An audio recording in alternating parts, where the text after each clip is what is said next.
Warning, the Savage Nation contains adult language, adult content, psychological nudity. Listener discretion is advised. Now, here he is, author of Liberalism is a Mental Disorder, Trump's War, and God, Faith, and Reason, Michael Savage. And my name's Greg Knapp. I'm filling in for Dr. Savage. He'll be back tomorrow. You can check out michaelsavage.com. That'll get you all the latest headlines. You can subscribe to the Savage newsletter. And you can also get the copy of Savage's latest book, Stop Mass Hysteria, from the stores now. Give a copy to a cop. You can jump in at 855-400-SAVAGE, 855-400-SAVAGE, and you are in the Savage Nation. I keep hearing about the big red wave and the election's so close and it's going to be just such a comeuppance for Trump. And then I'm reading through story after story after story, and it's just hilarious that the real world is not matching the narrative and the agenda that you're hearing from the mainstream media. And you know why. I mean, I'm preaching to the choir on this, but you know why. This is what they expected. And I also want to get into something today that you're probably not supposed to say on talk radio. Okay, are you ready? My whole life is not politics. I know your whole life is not politics. So I've been thinking really for the last 2 years, what is with these people where their entire life is politics?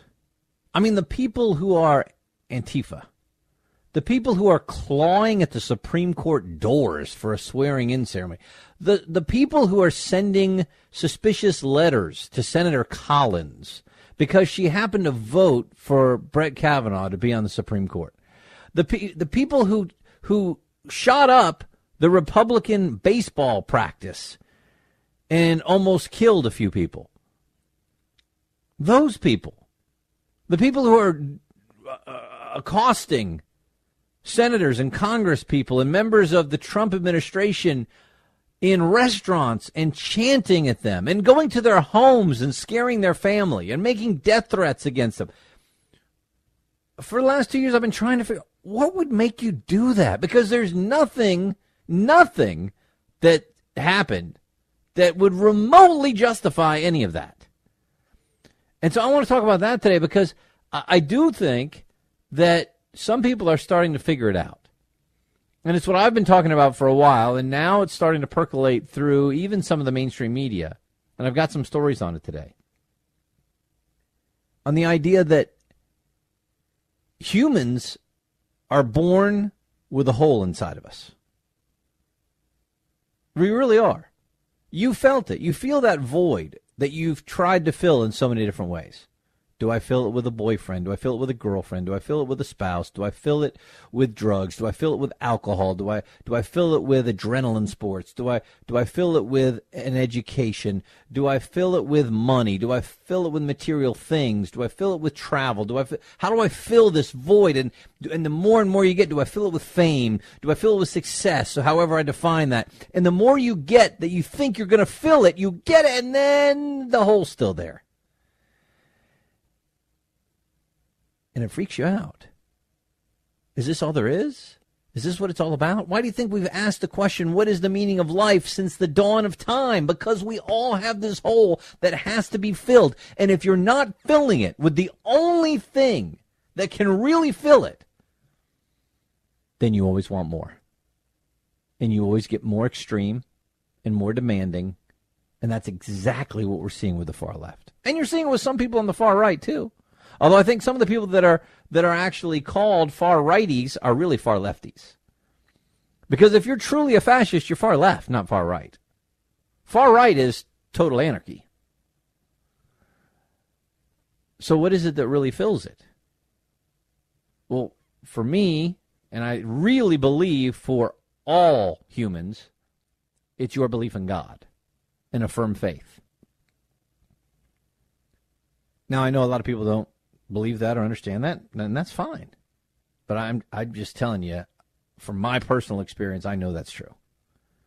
And for others, it can be a very strong family or a very strong network of friends. That's the closest they can get to feeling like that void is filled. But, Senator Sass, who I disagree with on a lot of stuff, he's written a new book. where he talks about this problem of loneliness in America with decreasing faith, decreasing nuclear families, decreasing amount of friends that you actually have, real friends, not Facebook friends, not people who give you clicks on Instagram and Twitter and Snapchat you with a streak, real friends that you talk with, that you go to the bar with, that maybe you watch football with, or you go to the bowling alley with, or you surf or hunt with, or whatever it is that you love to do, play golf. Real friends that you can go to when something's wrong, that you support when something's wrong with them. The ones who help you move when you move. The ones who come to your house when you're sick. Real friends. And we have fewer and fewer of those. So when you don't have a faith in God, you don't have a strong nuclear family, you don't have an extended family, you don't have close friends, you're changing jobs every 3 to 4 years, so you don't have really close work friends, what do you have? Well, you have your belief in your tribe politically. And so that void gets filled with all the crap that you hear from these far-left professors and the far-left media and the far-left politicians telling you you're a victim. Aha, that's why I feel so empty. Because I've been persecuted all my life. I've been oppressed all my life. I've been put down all my life. And it's time for me to hit back. And these guys are so awful that I can do anything.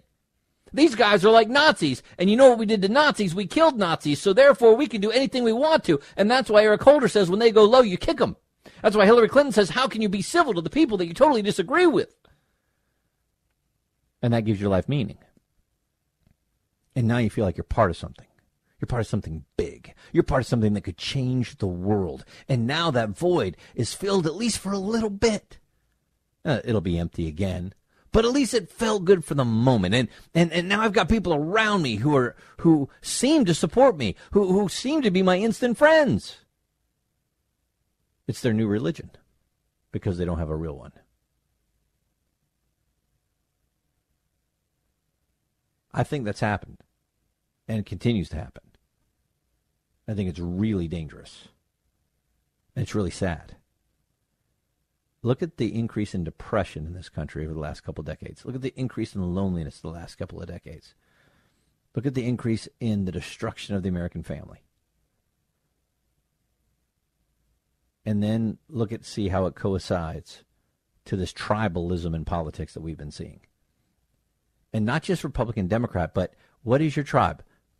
I'm black, I'm white, I'm Asian, I'm Hispanic, I'm Native American. Well, maybe I'm 1,024th Native American, but I'm still Native American to some degree. 855-400-SAVAGE gets you on board, 855-400-SAVAGE. And that gets us into the Elizabeth Warren thing. I got to talk about this. Are you kidding me? Yesterday, I was like, oh, man, this is amazing. And it just keeps getting better. Because yesterday, of course, we learn about the test. Elizabeth Warren had claimed she was a Native American. Places that she had gone to school claimed that she had been Native American. And they used that to look like they were more diverse than they really were. She claims it had nothing to do with her getting into law school, had nothing to do with her getting hired to very prestigious positions. And by the way, it was true because my grandmama told me about it. And then we do the test, and we find out a couple very interesting things. Okay?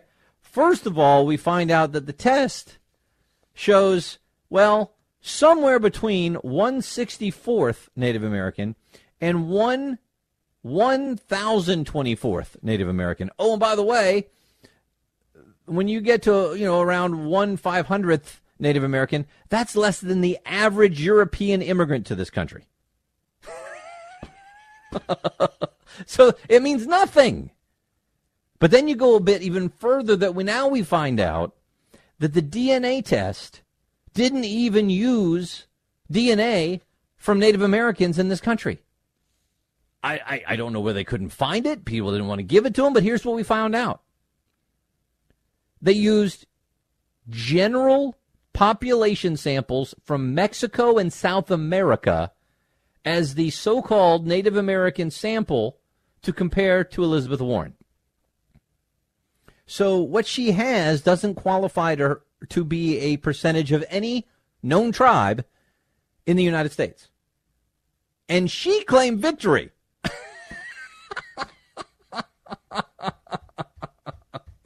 I mean, that's just enormously hilarious.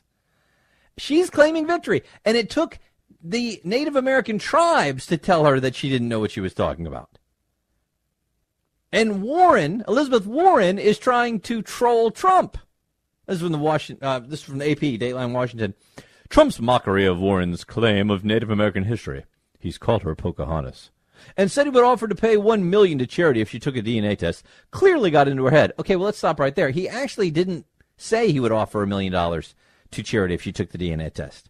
He actually said, I watched it yesterday several times, he said, if she runs for president and we're in a debate, then I'm going to challenge her. And then he went on to talk about the test and the $1 million. So she hasn't run for president. There hasn't been a debate, and he hasn't challenged her. It was a hypothetical that he talked about at a rally as a joke, and yet Elizabeth Warren and some in the press are trying to make it seem like he promised her $1 million to charity if she could show, quote, 1 drop of Native American blood in her. Remember the old 1 drop slave rule for blacks? I thought that was a bad thing. Now we're making it a good thing? A good thing? Asked about the promise to donate to Warren's charity of choice, Trump said, I'll only do that if I can test her personally. That will not be something I enjoy doing either. To which Warren replies, we all know why Donald Trump makes creepy physical threats about me, right? He's scared. He's trying to do what he always does to women who scare him. Call us names, attack us personally, shrink us down to feel better about himself. It may soothe his ego, but it won't work. Where was the physical threat? A DNA test is a physical threat? Utah Republican Senator Orrin Hatch, he's 84 years old. He tweeted a photo of himself looking at his phone at his own DNA test results, and it showed that he had a small fraction of Tyrannosaurus rex ancestry. The rest, other dinosaurs. That's pretty good. That's pretty good. Okay. And Trump has now gone after her. Pocahontas, the bad version, sometimes referred to as Elizabeth Warren, is getting slammed. She took bogus DNA tests. It showed that she may be 1/1024th, far less than the average American. Now Cherokee Nation denies her. DNA test is useless, is what the Cherokee Nation said. Even they don't want her. Phony. What do you mean? What do you mean even they? What do you mean, Donald, even they don't want her? What are you saying about the Cherokee Nation? We got more on this. Let me get Donna in Virginia. Donna, you are on the Savage Nation. My name's Greg Knapp, filling in. Go right ahead. Hi, Greg. I just want to say to you, after listening to Liz Warren and going through this whole thing with the Cherokee Nation rebuking her use of DNA test inappropriate and all that. Right. The lesson to me in this whole thing is, why don't we get smart about it and just remove race from all federal documents for all Americans? It makes sense, and it's long overdue. Well, because, like you say, Donna, all of us now could claim, because really, we all come from the same place if you go back far enough, right? We all come back from the confluence of 3 rivers around Iraq, right? So if you go back far enough, we're all African American, we're all Asian American, we're all Indian American, we're all everything, because we all came from the same place. And I have in my notes, Donna, kind of what you were talking about. I mean, why do we care about our DNA and our ancestry and our fractions of identity? I mean, it really shouldn't it? We're supposed to be the content of our character. It's supposed to be what we've worked for, what we've accomplished, what we've created. That makes us who we are, how we act repeatedly over time. And what I love now is when I see people, before you had a DNA test, you and I were great friends and we were equals. Now you get a DNA test and all of a sudden I'm your oppressor? Or now you get a DNA test and now all of a sudden you're better than me? Because of a DNA test? Instead of us focusing on the fact that, hey, guess what? We're all human and we're all Americans. So why don't we just, move on from there? No, we cannot.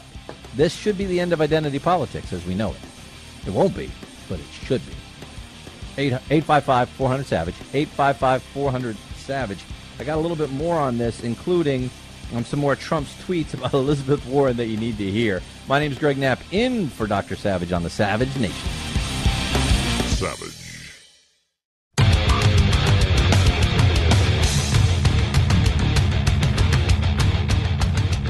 My name's Greg Knapp. I'm in for Savage on the Savage Nation. He'll be back tomorrow. You can go to michaelsavage.com. You got the headlines, the newsletter, and you can check out Stop Mass Hysteria, Savage's latest book. It's in stores now. Why don't you give a copy to a cop? It's 855-400-SAVAGE, 855-400-SAVAGE. We're talking about this red wave that's coming, but I keep seeing all these stories that are fairly negative about what's going on with Democrats. We're going to get into this generic ballot and battleground districts. That's not good for Democrats. What's going on with Beto O'Rourke and Cruz? That's not good. What's going on in Arizona? That's not good. There's just a ton. And then, of course, it all started with Elizabeth Warren thinking that she won. I mean, she really thought she was coming out with this story to show that she is American Indian. She is a Native American. I am. It's not just my high cheekbones. Look at my genealogy test that says I could be as little as 1,024th Native American, to which everybody said, wait, what? What? That's less than the average immigrant from Europe's family is. I mean, like the average American that would go get a DNA test right now would have more Native American blood than you, Elizabeth Warren. And she thinks it's a victory. So Trump's hitting back. Now that her claims of being of Indian heritage have turned out to be a scam and a lie, Elizabeth Warren should apologize for perpetrating this fraud against the American public. Harvard called her a person of color, amazing con, and would not have taken her otherwise. Oh, man. There's a Trump slam on affirmative action. Then we move on. Thank you to the Cherokee Nation for revealing that Elizabeth Warren, sometimes referred to as Pocahontas, is a complete and total fraud. As I mentioned, the DNA test didn't even test DNA against Native Americans. It tested against general population from Mexico and South America. And the Cherokee Nation Secretary of State Chuck Hoskin said DNA is not evidence for a tribal affiliation. Well, we got a lot more on the problems for the Democrats and a dating show that starts with sex. My name's Greg Knapp, in for Savage. Savage.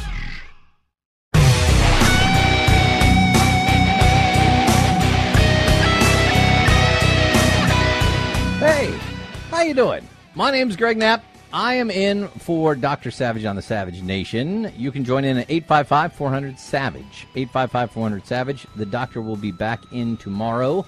Until then, you can also go to michaelsavage.com. You got headlines. You got the newsletter. You got ways to find his latest book, Stop Mass Hysteria. That's in the bookstores now. And you've got me for right now at 855-400-SAVAGE. We're wrapping up the stuff on Elizabeth Warren because Lindsey Graham, Donald Trump has been good for Lindsey Graham. It's given him a little bit more spine on a lot of things. So he was on Fox and Friends today, and he said, I've heard that my grandmother's part Cherokee. So I'm going to take that test. He said, you're going to find out in a couple weeks. I'm going to take this test. I'm taking it, and the results are going to be revealed right here. This is my Trump moment. This is reality TV.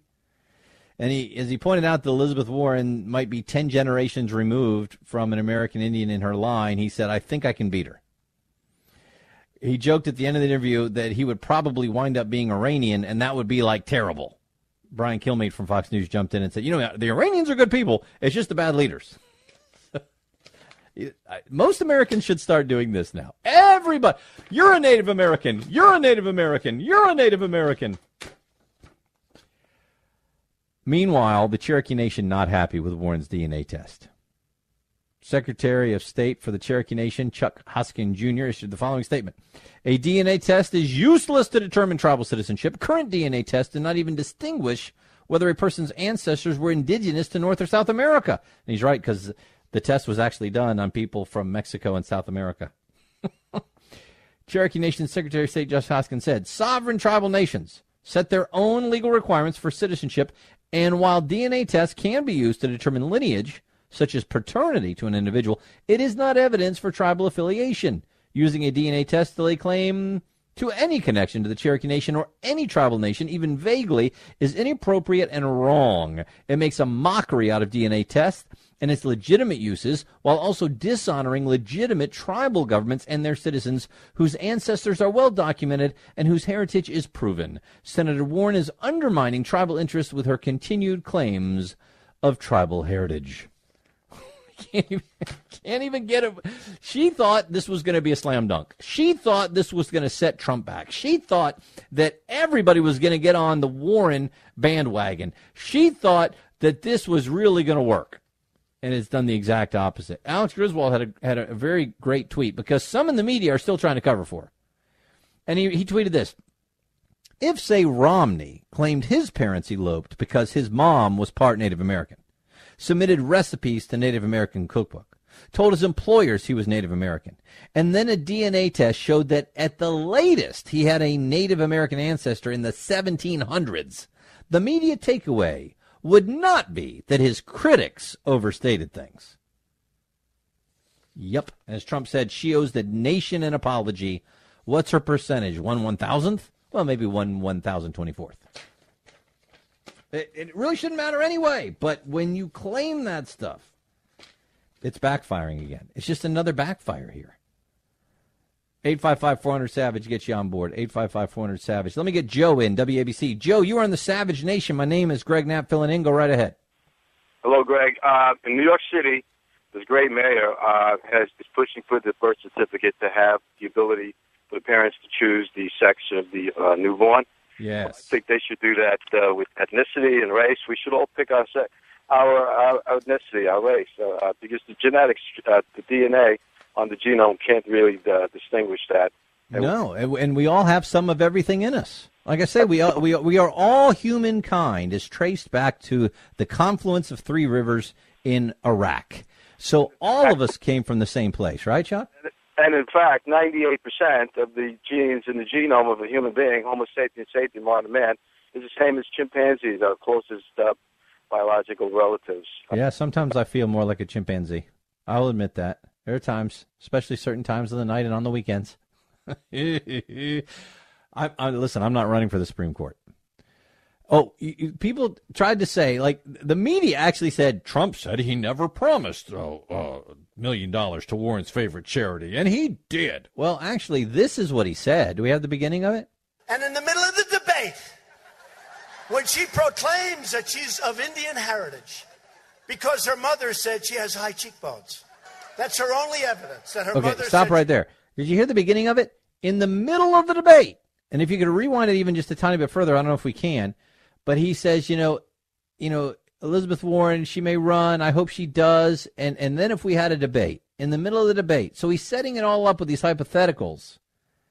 And they're claiming that he said he would give her $1 million if she did this test. No, not really. Oh, you're splitting hairs. No, not really. The whole thing was a hypothetical that he was talking about in a rally, kidding around. But even if you took him 100% literally, the point was if she ran for president and there was a debate, he would then challenge her for that. And by the way, this didn't prove that she's Native American. It disproved it. It's just, like I said, if you're allowed to pick your sex, why not your ethnicity? How about that dude that won the women bicycling race the other day? He feels like a woman. He hasn't taken any hormone suppressors. He's still got all male testosterone. He has not done a sex change. But because he said he feels like a woman, he was allowed to compete against the women, and he won. Is that really what transgenderism is about? Is that really what women empowerment is about? But hey, this is chickens coming home to roost. You said there was no difference between men and women anyway. And you said everybody's whatever they feel. And when people like me on talk radio laughingly joked about, well, before you know it, women's sports are going to be over because men are going to do this. And we were kidding around. Because no man's really going to do that. This is just a joke. This is just to show you how absurd it is to think that you could just claim you're something else. And now it's happening. We've seen it happen at high school track meets. Now we've seen it at a world cycling competition. And the far left can't say anything about it because they'd have to admit that what they really are saying is crazy. Let me get Chuck in. Chuck, you are on the Savage Nation. My name's Greg Knapp, filling in. Go right ahead. The term chickens coming home to roost really became in popular use in this country when Ward Churchill, the phony American Indian at the University of Colorado, wrote a paper about 9/11 occurred because he did use that expression. I remember. Yeah. What? I said yes. He did use that expression. It became growing up in the South, that was a fairly common expression before Ward Churchill was here. And Malcolm X used it very famously in his autobiography, but go right ahead. You know the story of Ward Churchill? Oh, yeah. They published, I don't know if they published them nationally, the emails between the administration at the University of Colorado and the faculty when he had applied for a job, and the email said, well, we have to get him immediately. We're going to lose him to some other school. We need someone with his background, with his credentials, with his writing ability. The man was a total fraud, total and complete fraud. He had about the same Indian background, and the Indian tribes at that time said he's not one. I remember that, where the Indian tribes said they said that no, they're not claiming him. And it goes to this whole thing of identity politics. This idea that because of your DNA or who your great-great-great-grandmother was changes who you are and how valuable you are just doesn't make sense. That's not how we do it in America. So it'd be like saying, hey, your dad was a serial murderer, therefore you are a horrible person. We don't do that, right? But we do it for other things. Let's say that your great-great-great-great-grandfather was a slave owner. That's your fault. But let's say your great-great-great-great-grandfather freed the slaves. Is that your fault? Or is that something that you should, I didn't mean to say your fault, it would be the opposite, right? Is that something you should get credit for? No, you get credit for what you do in the United States of America. It's supposed to be a merit-based society. It's supposed to be content of character and what you do and what you create and what your actions are. And yet we're turning it into this idea. We're going backwards. What used to be a very liberal idea, I'm going to treat everyone the same. I'm not going to care what color you are. I'm not going to care whether you're a man or a woman. I'm not going to care what religion you believe in. I'm not going to care where you came from. I'm going to treat everyone I come in contact with the same. That used to be a very liberal idea. Now, it's a very conservative idea that liberals say is a way to oppress people. It used to be a very liberal idea to say that the way to not discriminate on a color is to treat everyone the same. Now they're saying if you treat everyone the same, that's discriminatory. That's how crazy this world has gone. It's upside down. It's inside out. It's a bizarro world. And I was also telling you about that Elizabeth Warren is not the only problem story for the Democrats. Okay, how about we go to this? This is from ABC News. No, I'm sorry. Yeah, it is. Yeah, sorry. Washington Post ABC poll. Generic ballot in battleground districts. The ones that really count, the battleground districts, where it's kind of, we don't know who's going to win. Look, we all know in the House, everybody in the House is up for election every 2 years, right? And we all know there are certain districts that are definitely going to be Republican. And there are certain districts that are definitely going to be Democrat. I mean, it doesn't matter. You know, the R is going to win in this district, the D is going to win in this district, and it's done. Doesn't really matter who the names are. And then we get to the ones that are battleground districts, where it's kind of up for grabs. We're not sure who's going to win this one. And that's where the movement happens in the House of Representatives. So this Washington Post ABC News poll looked at those battleground districts. And on the generic ballot, right, you vote for Republican or Democrat, the Republicans are up 1. What? No way. It's a red wave, a blue wave. What kind of a wave is the Republicans are up 1. ABC News' Rick Klein took a look at this. The double-digit Democrat lead nationwide makes everybody think in the far left area and the media and the Democrats, but I repeat myself, that it's going to be this blue wave. But what you got to look at is where the real battles are. So here's what Klein says. With 22 days to go, they worry that a whole lot of their midterm enthusiasm will wind up wasted in places they don't need the extra votes. Very strong Democratic areas, right? Nationwide, Trump has a 41% approval rating. Democrats have a 53 to 42% edge in the generic ballot for the House. But you go to the districts that are toss-ups, the 66 districts, the lead evaporates. And it becomes +1 for Republicans. Wow.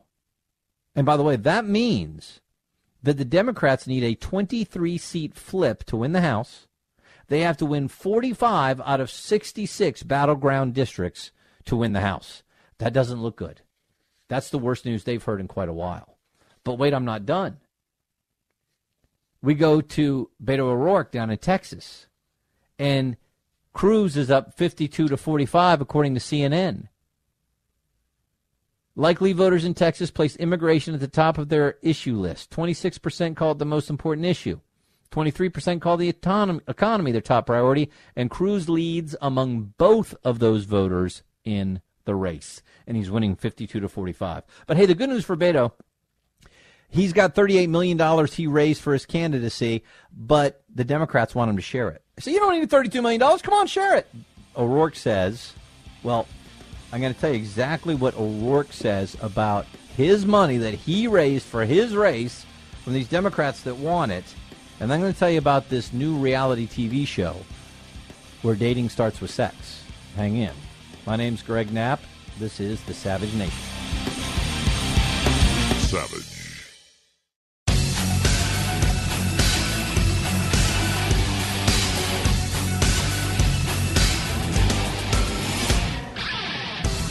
I am very strongly in favor of mobilizing the American people to stand up and fight for economic justice and social justice and racial and environmental justice. And I think we have to mobilize people. I am not a great fan of being rude or disrupting activities. 4 years ago, when the Republicans did really, really well, we are the lowest voter turnout since World War II, and that's got to change. Mm-hmm. So my hope is that people stand up, fight back, and get involved. Bernie Sanders responding to whether he would condemn the protesters who have gotten violent and the protesters who have turned into mobs. And yes, I said mobs because that's what it is. When you have a group of people go into a private restaurant, it's not private, it's public. Well, it's privately owned. It's open to the public. And shout down and chant loudly so that no one in the restaurant can enjoy their meal and shout at people until they leave. That's a mob. I don't know what else you would call it. When you have people breach police lines, race up the stairs and try to break down the doors where a Supreme Court nominee is being sworn in, that's a mob. I don't know what else you call it. There's Bernie Sanders asked to condemn that, and instead he says, my hope is that people stand up, fight back, and get involved. Now, he did say, I'm not a great fan of being rude or disrupting activities. Well, isn't that nice? But you got people who are giving death threats, who are sending suspicious envelopes to Senator Collins because of her vote on the Supreme Court. You've got people who are shouting people down and harassing them on the streets, in restaurants. And, well, I'm not a big fan of people being rude. You got people on the far left shutting down bridges and interstate highways. Well, I'm just not a big fan of people being rude, but they need to stand up and fight back. Yes, stand up and fight. I like what S.E. Cupp put in the Daily News. She said, hey, Democrats, are you tired of all the losing? She said, remember common sense? How about we bring it back? Abolishing ICE, our main federal immigration enforcement agency, is a colossally stupid idea. Floating the possibility of impeaching Brett Kavanaugh, whose confirmation just jolted the GOP back out of its coma, is painfully dumb. Stop putting Alexandria Ocasio-Cortez, who can barely explain a single cogent policy, on national television. She's the socialist one. Let her run her local race and recognize Michael Avenatti for what he is, a carnival barker who should be disavowed by every Democrat running for election anywhere. Hey, guys, I'm trying to help. If Democrats don't take the House and the Senate as they're supposed to and defeat Trump in 2020, they'll have no one to blame but themselves. This shouldn't be that hard. Well, actually, it kind of is. My name's Greg Knapp. We're getting into this illegal immigration problem in Central America. I'm in for Dr. Savage. This is the Savage Nation. Savage. Warning, the Savage Nation contains adult language, adult content, psychological nudity. Listener discretion is advised. Now, here he is, author of Liberalism is a Mental Disorder, Trump's War, and God, Faith, and Reason, Michael Savage. And my name's Greg Knapp. I'm in for Dr. Savage on the Savage Nation. Now, he'll be back tomorrow. Until then, you can go to michaelsavage.com. Check out all the latest headlines. You can subscribe to the Savage newsletter. And you can also get a copy of Dr. Savage's latest book, Stop Mass Hysteria. It's in stores now. Buy one and give a copy to a cop. Buy two. One to the cop, one for you to keep. Or buy 3. Give one to just some kind of crazy liberal person and, just watch their head explode. That'd be kind of fun, too. 855-400-SAVAGE gets you on board the program. 855-400-SAVAGE. And we're back to the illegal immigration situation. Here we are getting closer and closer to the election. And a lot of things are coming to the fore again that seem to be helping the Republicans and conservatives. And it's putting back in the mind some of the things that President Trump ran upon. You're seeing a lot of good news about the economy. That's one of the things he ran on. We're seeing Supreme Court justices being confirmed that President Trump said he would do when he ran. And we're seeing problems with illegal immigration pop back up again that he talked about. Now, the wall has not been built. Parts of it have been started. Rebuilding has been started. He's been trying. A lot of Republicans seem to be dragging their feet on it. But look at this story from the Associated Press. Migrant caravan swells in Honduras as the group nears Guatemala. Now, they say they're all coming over because of poverty. And there's no doubt about it. Honduras is a very poor country. It's actually where I did a mission trip when I was in high school. I went to Honduras. I stayed in Tela one week and in Moa another week. I was in high school. It was with my church. And it was, and this is way back in like 85. And it was extremely poor then. And one of the cities is way out in the country that we went to. The other one is in one of their bigger cities. And it didn't matter where you were, the poverty was really bad. But I thought the people were extremely nice. I'd taken 4 years of Spanish, so I could speak at about the 3rd grade level. So I hung out with the kids and played soccer with them. And we gave them food and drinks. And we invited them to church and all that kind of stuff. And it was we rebuilt some churches for them. It was a lot of fun. But you really just felt so sad for the poverty that people lived in and the conditions that they lived in. So I have great empathy for the idea that people are living in poverty. But you realize there are 1 billion people on the planet that are poorer than the people in Mexico, and we can't take them all. So being poor is not a reason for you to illegally enter the United States of America, because we can't take everybody. We've got a lot of poor people here too, and we're trying to take care of them. That's the whole America First thing. We've got to take care of our own first.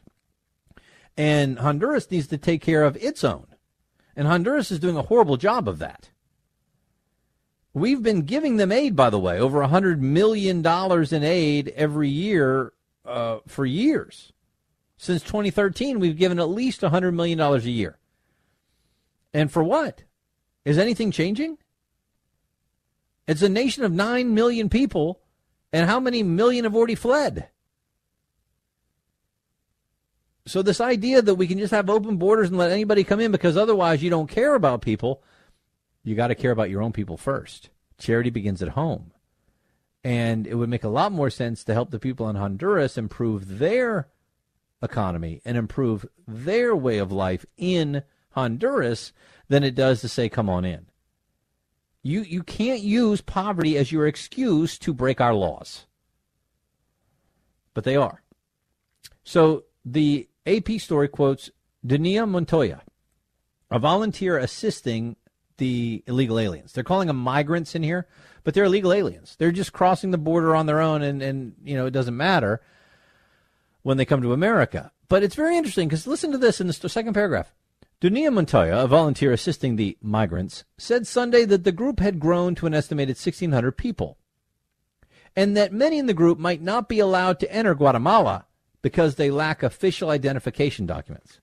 Wait, I thought it didn't matter if you had any documents. I thought the whole point was undocumented is okay. I thought the whole point was no person is illegal. I thought the whole point was, only evil America seems to care about borders. But Guatemala might not let them in? Guatemala might not let them in? And not just Guatemala. Mexico's Interior Ministry issued a stern reminder this weekend that Mexico does not issue entry visas for those who don't meet the requirements to transit toward a neighboring country. And Mexico said it issues visas at the consulates abroad, not at border entry points. Wait a second. I thought only the evil America was telling people they had to come in at legal entry points. And by the way, if America is so evil, if America is so systemically racist, if America is the problem in the world, why do so many people want to come here? Why do so many of the poor people still want to come? Why do so many people want to claim asylum to come to the United States? I mean, if you're claiming asylum, what you're supposed to do is stop in the first country that you come to. And if you grab a map, then they shouldn't be coming to America.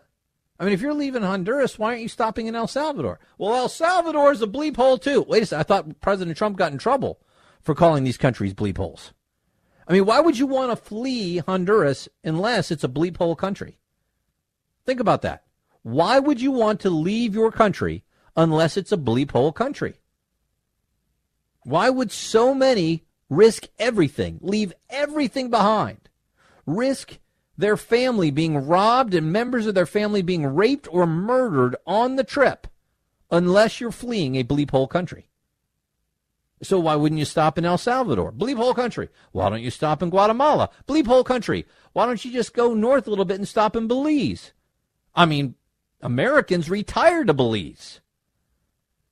Why wouldn't you stop in Mexico? Bleep hole country. They're all bleep hole countries?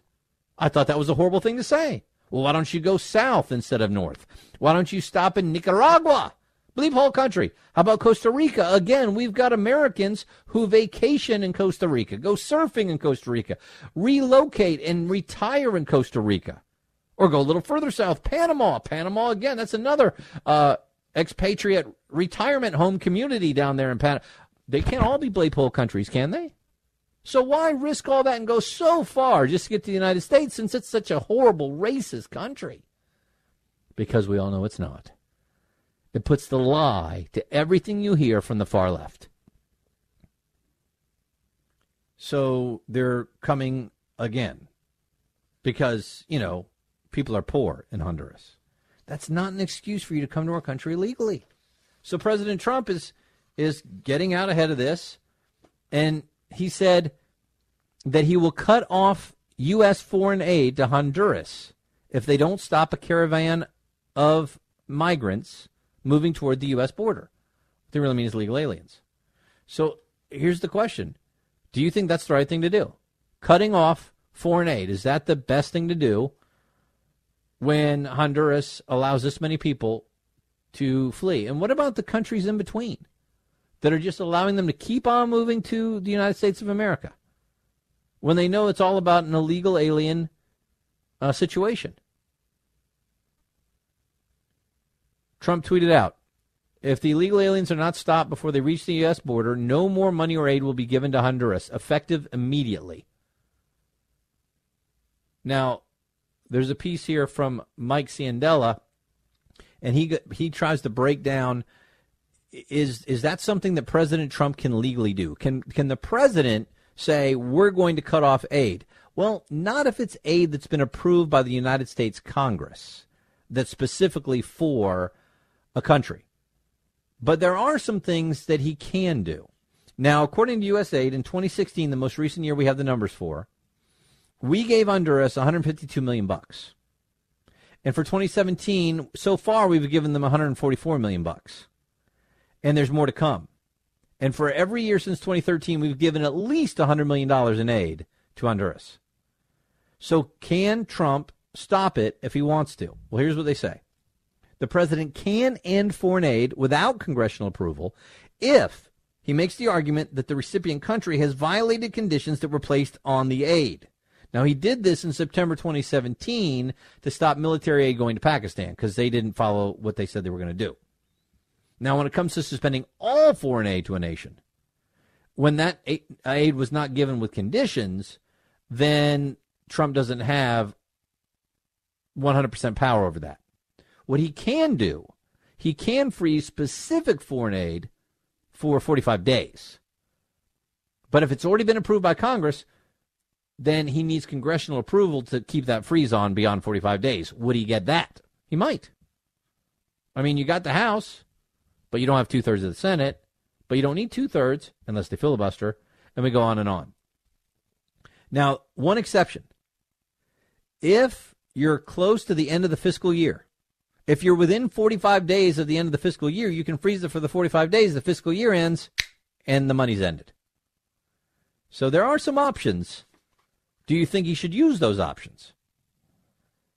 This is one of the big things that he ran on, that we have to have law and order, that you have to have borders. It's one of the things that Dr. Savage talks about all the time. If you don't have borders, you don't have a nation.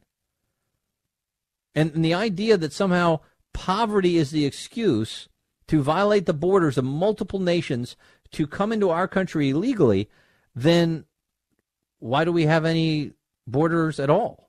And why do we have any immigration laws at all? And don't we see how that impacts American citizens and legal immigrants and people who are waiting to be legal immigrants? It totally undermines the fairness of our immigration system and the fairness of what our government does for our own citizens. Look, if you really want to help the people in Honduras, then help the people in Honduras. And you can do that by going on mission trips, by donating money, by donating food. You can do all kinds of stuff. But what the liberals want to do is to force everyone to break our laws. And they really don't care what impact it has on the country. In economics, in our schools, in our prisons, in our hospitals, they don't care. Because they see them as votes. Oh, you don't believe me? Wait till you hear this quote I have for you on what part of the blue wave is. We're going to get that in just a second, and love your thoughts on it as well. 855-400-SAVAGE to get in. 855-400-SAVAGE. My name's Greg Knapp, in for Dr. Savage on the Savage Nation. Savage.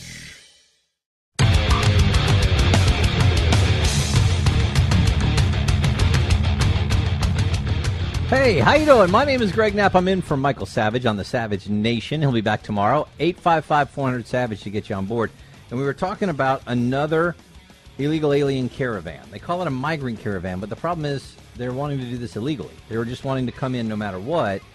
And so President Trump is threatening in a tweet that he will cut off aid to Honduras if this caravan is not stopped. By the way, Guatemala is saying, hey, if you don't have documentation, we're not going to let you in. And Mexico is basically saying the same thing, but I thought only America cared about borders, and only America was the bad one, right? No, of course not. In fact, you trying to live a life as an illegal alien in Mexico is very, very difficult, extremely difficult. They don't play around like America does. And we can go through the list of all the things that they do, but it take a long time. I've done that many, many times. But instead, what I wanted to get you today, a Democratic gubernatorial nominee, Stacey, I believe it's Abrams, she says a blue wave will include something very interesting. Listen to this on clip 9. The blue wave is African American. Yeah! It's white, it's Latino, it's Asian Pacific Islander. Yes! It is disabled. It is differently abled. Yes. It is LGBTQ. Yes. It is law enforcement. Yes. It is veterans. Yes. It is made up of those who've been told that they are not worthy of being here. Yes. It is comprised of those who are documented and undocumented. Yes. Wait, what? But isn't the blue wave people who are voting? Well, yeah.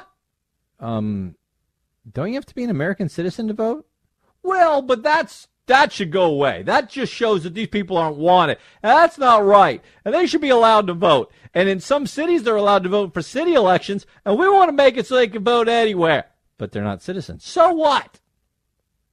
I mean, really? And you know what I thought was also interesting about that? Listen to there's a lot of cheering for different groups in this identity politics, but there are two groups that didn't get a whole lot of cheering. Let's hear that again. Got 9? The blue wave is African American. Yeah! It's white, it's Latino, it's Asian Pacific Islander. Okay, stop it. So there was a big cheer for African American, and then it's white, it's Latino, it's Asian Pacific Islander, and then there was a cheer again. I don't know. Maybe she was afraid to say it's white and then not have a cheer. I don't know, man. I'm just saying it's just everything is about race and identity politics with the far left, man. It really is. But, hey, if Alec Baldwin has his way, we'll just overthrow this guy. I'll get to that in a second. In fact, let's play that right now. Yeah. This is Alec Baldwin, and he's at a New Hampshire Democratic Eleanor Roosevelt dinner, clip 11. The way we implement change in America is through elections. We change governments here at home in an orderly and formal way. And in that orderly and formal way and lawful way, we need to overthrow the government of the United States under Donald Trump. That is actually the most sane thing I've heard from Alec Baldwin probably since he was in Hunt for Red October.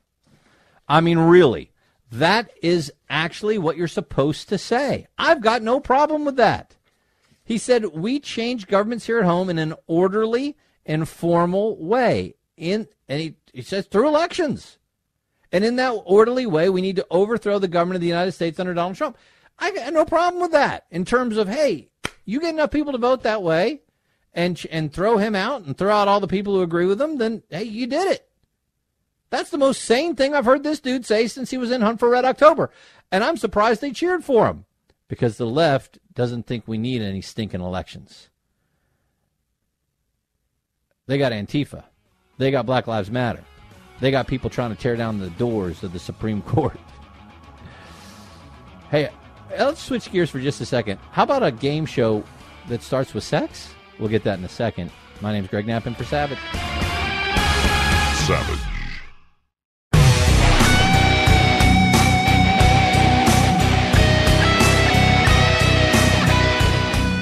Hey, how you doing? My name is Greg Knapp. I'm in for Dr. Savage on the Savage Nation. You can jump in at 855-400-SAVAGE, 855-400-SAVAGE. Go online to michaelsavage.com. We were talking about this illegal alien caravan coming out of Honduras towards America again. President Trump said, hey, if Honduras doesn't stop this from happening and have people coming into our country illegally, we're going to stop the aid. Now, there are ways he can freeze it for 45 days. There are parts of it that maybe he could stop on his own. The rest might require some congressional help. But if he waits till 45 days left with the fiscal calendar, then that would end the payments for that year. So there's some things he can do. Do you think that's the right thing to do? I want to get Ken in for North Carolina. Ken, you are on the Savage Nation. Go right ahead. Thank you very much for taking the call. I just want to point out the very obvious thing when you peel back the layers of this problem. Mainstream media has been concentrating on the Democrats and everything else, but really what's going on is human trafficking. So many organizations around the world have classes and training against human trafficking. Yeah, and when that's pointed out, Ken, it's poo-pooed by the mainstream media. But you're right, a lot of these minors that are coming in are being accompanied by adults who are not part of their family, and they are at high risk of being raped or abused. That's right. And when you think about it, this caravan is being handled by handlers. 1,600 people don't organize themselves just to move north. They have people that are actually organizing them, and these people are doing it for money. And guess who's taking the cut off the top? And that's the people in these other countries that they're cutting through. So they're taking a little skim off the top each time they charge somebody for taking them north up to America. How many of the coyotes are involved with this is what they call the ones in Mexico that help people smuggle. Of course, there's some that say I'm volunteering because it's a humanitarian effort. But to once again, I would say, well, wait a second. If it's a humanitarian effort, then why don't we get money into Honduras from these so-called volunteers and find ways to help them in their own country, unless it's a bleep hole country. And then what about Guatemala next to it? Well, I guess it's a bleep hole country too, or El Salvador next to it. I guess it's a bleep hole country, or Nicaragua, bleep hole country, or Belize, where people retire. I guess that's a bleep hole country, or Mexico, bleep hole country, Costa Rica, Panama, going south. No, only America. But I thought we were horrible. That's a good point. Thank you for the call. I appreciate it very much. Oh, I want to throw this one out to you. Now, it's in France, but the way it's written in this piece by the AFP is amazing. Outrageous new TV dating shows cut straight to the chase. And they're talking about this one in France, but it stars people from Great Britain. A new dating show is helping time-pressed millennials save on the unnecessary preliminaries by cutting straight to the chase. Save time on unnecessary preliminaries. What's an unnecessary preliminary, and what are you talking about? Oh, they're talking about for sex. That, you don't need that unnecessary preliminaries of actually talking to someone, getting to know someone, seeing if you actually like each other, to see if you're compatible as far as your personalities go, to see if it's someone you might want to spend time with, to see if maybe even it's someone you want to build a life with and pledge that you will stay true to that one person for the rest of your life, to maybe start a nuclear family and stay connected to each other to raise the next generation the best way you possibly can, so the next generation can be better than the one who's alive now, because that's the progression that we want in Western civilization. But see, Western civilization's bad. You don't want that. So we're going to get rid of all that, because actually analyst Virginia Musler says the new age of dating is not for prudes.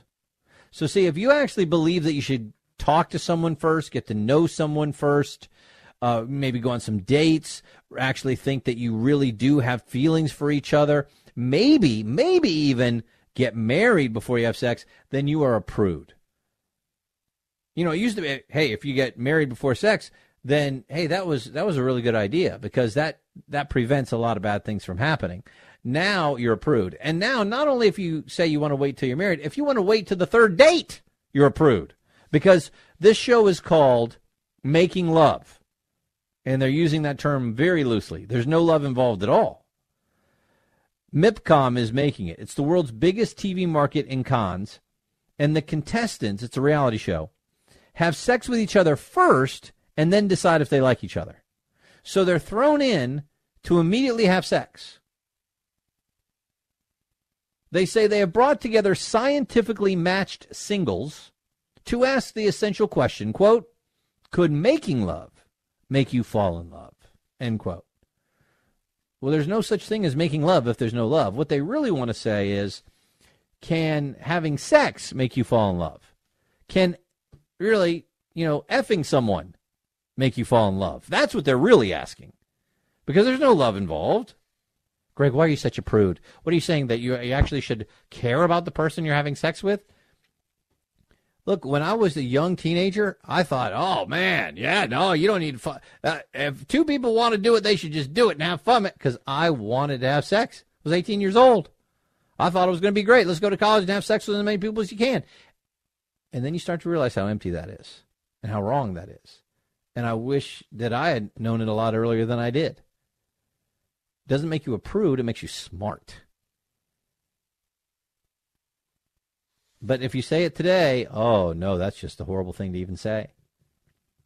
Behind the bedroom, door cameras have captured the new couple's every move, every awkward moment, and then they pull away at the last minute, only to reappear in the post-coital glow or gloom. Contestants can then hurry into the bathroom to debrief the audience on just how their new partner performed. And I'm sure the show will be a hit, because no one ever went broke underestimating the TV viewing public. That you would sit there really and look, I know it's titillating. I know it's clickbait. I know it's like a car wreck where you really don't want to look, but you can't turn away.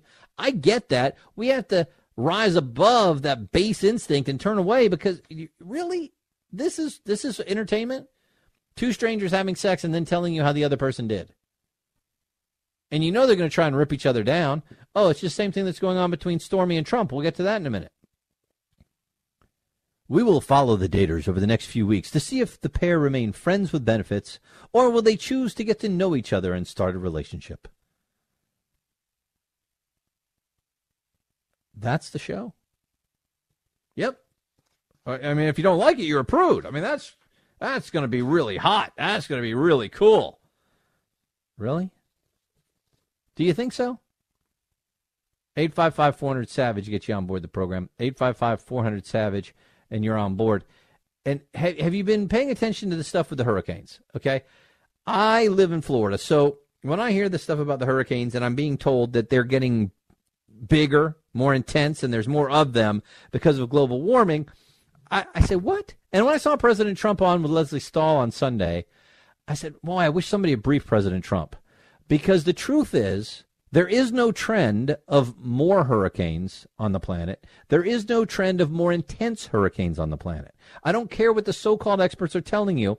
And when Leslie Stahl said, what scientists are saying that's not true, he should have said, Roy Spencer, Ph.D., because Roy Spencer's been studying this stuff for a long time. He's a principal research scientist at the University of Alabama in Huntsville. He's written Inevitable Disaster, Why Hurricanes Cannot Be Blamed on Global Warming, and Global Warming Skepticism for Busy People. And he does it with facts from our own government. And he's got this out, inconvenient data, no trend in Florida hurricane strikes. And he's just updated a plot of Florida major hurricane strikes that he's been doing, and it follows hurricane strikes since 1900. And it includes Hurricane Michael. And here's what he found. No trend in either intensity or frequency of hurricane strikes over the last 118 years.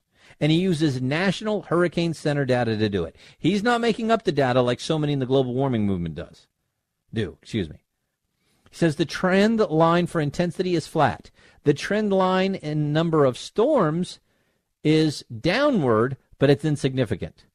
But it is downward, not upward. So there is no data that shows there are more hurricanes, and there is no data that the hurricanes are intensifying. If you look at real data and you look at it over a real period of time and not just a window you want to cherry pick. But wait, the Gulf of Mexico is unusually warm. So Spencer points out, well, yeah, but if you look at the history of July, August, September average sea temperature, you'll see that since 1860, this summer is only the 9th warmest in the eastern Gulf of Mexico, and out of the top 10 warmest Gulf years since 1860, 7 occurred before 1970, which is before we experienced any significant warming. Well, but we're going to get more of these. Really? Major hurricanes are part of nature, as Spencer points out. And he looked at lake bottom sediment in Western Lake in the Florida Panhandle, very close to where Michael made landfall. And he said over the last 1,000 years, it's been relatively quiet for Cat 4 and 5 hurricanes. But from 1,000 to 2,000 years ago, there was a hyperactive period of intense landfalls in the Florida Panhandle. In other words, there's been time in this planet's history where there have been more hurricanes and more intense hurricanes in Florida than there are today, long before so-called global warming. By the way, the latest hurricane experts who claim that there are more hurricanes and more intense hurricanes, they don't show any data for that. And when Roy Spencer, Ph.D., put Michael in his count of all U.S. landing major hurricanes, it marked a downward trend since the 30s, 40s, and 50s. Not an upward trend. Not an upward trend. And yet they still keep trying to make you think that it is. Massachusetts Bay Colony in 1635 had a Cat 3 or 4 storm with up to a 20-foot storm surge. Happened again in 1675. You don't see those anymore. Until 2017, the United States went 11 years without a major hurricane strike. According to a NASA scientist, that was a 1 in 177-year event to not have a strike for that long. And yet we're being told that man-made global warming is increasing the number of storms and increasing the intensity. And it's just not true based on the data. And yet Leslie Stahl made it seem like Trump didn't know what he was talking about. She was the one that knew. He didn't know. What do you think? Oh, one more victory for Trump. He's getting tired of winning. Here's the headline from Katie Pavlich. Trump was right. City council offices headed by the San Juan mayor have been raided by the FBI. Remember when Trump came out and pointed out there was corruption in Puerto Rico and that there were local failures to respond to the aftermath of Hurricane Maria last year? Well, during the recovery process with the feds, San Juan Mayor Carmen Yulín Cruz regularly came out slamming Trump. And she would have a customized T-shirt against him that she wore to get on TV. Now her offices have been raided by the FBI. Whoops. The operation was related to suspected corruption in the purchasing department. San Juan Mayor Carmen Yulín Cruz said on Twitter, the instruction is always total. Her instruction for this is total collaboration. Right. The administration of the mayor of San Juan is being investigated by the FBI on corruption charges. Trump was right again. There was a lawsuit. The FBI reportedly launched the investigation following the February lawsuit filed by Yadira Molina, the former director of procurement. And she claimed that she was retaliated against for reporting the alleged irregular acts to the local comptroller. I have friends in Puerto Rico, and when I ask them about corruption, they laugh because they said, of course there's corruption. There's so much corruption, you would be shocked at the amount of corruption. Puerto Rico's a small island, and it's all who you know, and there's corruption like you would not believe. I said, even with the hurricane report? They said, especially with the hurricane relief. 855-400-SAVAGE, get you on board the program. 855-400-SAVAGE, and you are in. I want to get you the update on what's going on with these Democrats that are being caught lying in order to win in November. I got you the latest one on that one. My name's Greg Knapp in for Savage. This is the Savage Nation. Savage.